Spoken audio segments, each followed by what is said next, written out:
안녕하세요. 반갑습니다.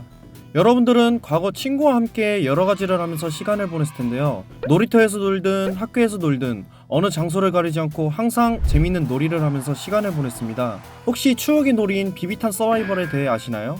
어릴 적 용돈을 받고 문방구 및 마트에 가서 산 총이 있는데요. 저에겐 상당하다고 느낀 총을 샀습니다. 그때 당시 저에겐 몇만 원이 정말 큰 돈이었는데 정말 가지고 싶던 K2가 없어서 돈을 주고 K1 비비탄 총을 샀는데요. 그 총을 사고 얼마나 행복했는지 주변 친구들에게 자랑을 했던 기억이 있습니다. 하지만 주변 친구들 중 K2를 들고 다니는 친구가 있으면 정말 부러운데요. 그래도 저는 총이 뭐가 중요하냐, 무조건 실전이 중요하지 라고 하면서 K2를 보고 정말 부럽다고 느꼈습니다.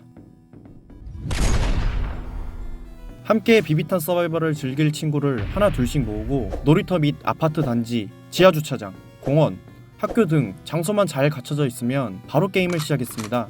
일단 게임을 시작하기 앞서 보호 장비는 필요했는데요. 일단 첫 번째, 몸을 보호할 두꺼운 패딩 및 두꺼운 옷. 이게 왜 필요했냐 하면 어디에서 날라올지 모르는 비비탄들이 몸에 맞으면 상당히 아프기 때문에 필수적으로 착용을 했어야 합니다. 특히 서바이벌을 즐기다 보면 몸에 열기가 나서 땀도 나는데 여름엔 특히 찜통 때문에 죽을 뻔했던 기억도 나네요. 두 번째, 눈을 보호할 보안경. 여러 소식을 들어본 사람들은 알 소식인데 비비탄 서바이벌을 하면서 눈에 잘못 맞아 큰일이 생긴 상황도 있었는데요. 그때마다 부모님들은 항상 불안해하며 놀더라도 눈을 보호하는 안경은 꼭 착용하고 하라는 말을 항상 들었습니다. 하지만 저는 초반에 잘 사용하다가 덥다 보니 습기가 차서 후반엔 벗고 했던 좋지 않은 행동을 했던 기억이 있습니다. 어쨌든 제일 필수였던 보안경입니다. 세 번째, 머리를 보호할 모자. 모자는 제 주변에서 한두 명 정도 착용을 하고 있던 것 같은데요. 솔직히 모자를 써도 보통 캡모자를 써서 머리에 총알을 맞으면 그래도 아팠던 기억이 납니다. 겨울용 모자는 그래도 괜찮지 않을까 생각이 드네요. 마지막, 손을 보호할 장갑. 저는 장갑을 잘 안 끼고 했던 걸로 기억이 나는데요. 장갑을 끼면 자연스럽게 행동하는 게 불편하여 솔직히 그때 당시 100% 실력 발휘를 못했습니다. 하지만 손을 나름 보호할 수 있어서 마저도 크게 안 아팠던 걸로 기억이 나네요. 또 주변에 있는 공책을 바지 사이에 넣어서 방어구로 사용하거나 스포츠용품인 헬멧이나 팔꿈치 또는 무릎 보호구를 차고 왔던 사람도 있던 기억이 나는 것 같습니다. 이렇게 장비가 갖춰지면 장소와 룰이 꼭 필요했습니다.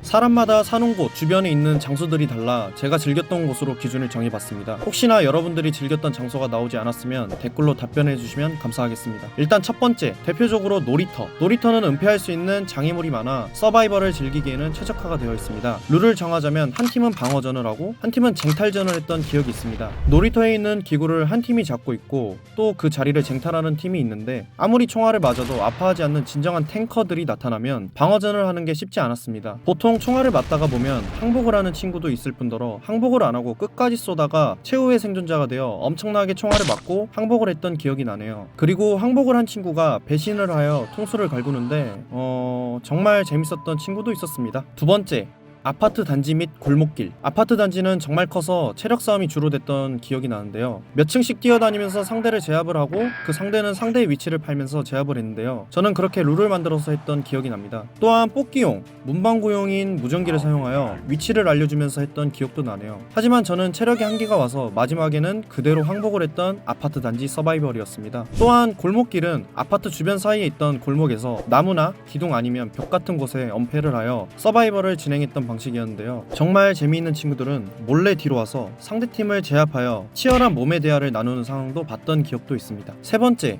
지하주차장. 지하주차장도 아파트마다 크기가 다르고 기둥도 많고 엄폐할 게 정말 많아서 상당히 안전했지만 항상 차 있는 곳에서 하려고 하면 많이 혼났던 기억이 있습니다. 남의 차에 손상을 입히거나 혹시나 차가 들어오면 위험하니까 라는 소리를 많이 들어서 자주 했던 기억은 없습니다. 하지만 지하주차장은 넓고 엄폐할 곳도 많이 있어서 상대편 쪽에 몰래 숨어 다가가 한 번에 제압을 할 수도 있었습니다. 솔직히 지하주차장은 어디서 나올지 모르는 그 스릴러야 진짜 밥도둑이죠. 마지막, 학교 및 공원. 학교는 일단 운동장에서 했던 기억이 있습니다. 운동장은 상당히 넓어서 운동장에 있던 놀이기구 같은 걸로 엄폐를 하든지 아니면 구령대 같은 곳에 몰래 숨어서 했던 기억이 있네요. 또한 강력한 친구들은 달려다니면서 총알은 총알대로 다 맞고 공격은 공격대로 즐긴 무자비한 친구도 있었습니다. 하지만 학교는 선생님들이 등장하시면 바로 도망을 가야 해서 그렇게 많이 이용을 안 했습니다. 공원은 나무가 많거나 높은 언덕이 있는 곳에서 같은 팀끼리 몰래 위장을 하자고 말을 하며 주변에 풀과 나뭇잎을 몸에 감아 자연 속에 있던 척을 하면서 즐겼던 기억이 있는데 결국엔 들켜서 쳐맞아 버리죠. 그리고 나무나 언덕이 있으면 친구 중에 나무 잘 타는 친구가 올라가서 저격같이 비슷한 역할을 했던 기억이 나네요. 언덕에서는 엎드려서 몰래 공격을 했던 기억도 있습니다. 그리고 비비탄 서바이벌을 하면 예비탄창이 꼭 필요해서 300원 및 500원 정도 했던 비비탄을 문방구나 마트에서 사서 바지 옆이나 주머니에 두고 흔들리는 총알 소리를 내면서 다녔던 기억도 있습니다. 그러다 들키면 바로 큰일 나는 거죠. 그리고 주변 사격 실력을 검증할 수 있는 깡통 같은 물건을 맞추게 하여 얼마나 많이 맞추는지 그런 내기를 했던 기억이 납니다.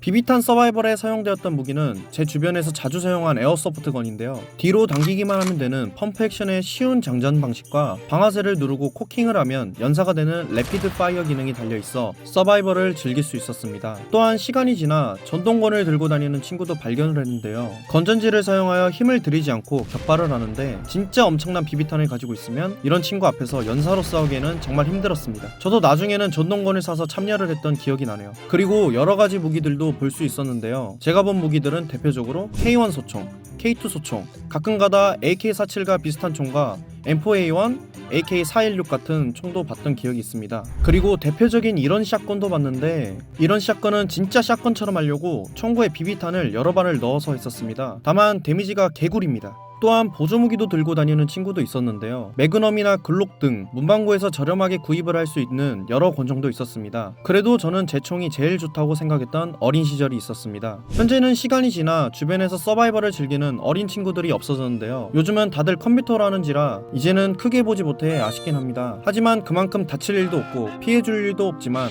컴퓨터로 하면 마음의 상처 같은 피해를 당할 수가 있죠. 이제까지 어릴 적 추억의 비비탄 서바이벌에 대해 알아보았는데요. 여러분들은 혹시 어떤 총을 가지고 어떤 장소에서 룰을 정해서 했는지 궁금하네요. 혹시나 재미난 기억이 있으면 댓글로 작성 부탁드리면서 끝까지 영상을 보신 여러분들 시청해주셔서 감사합니다.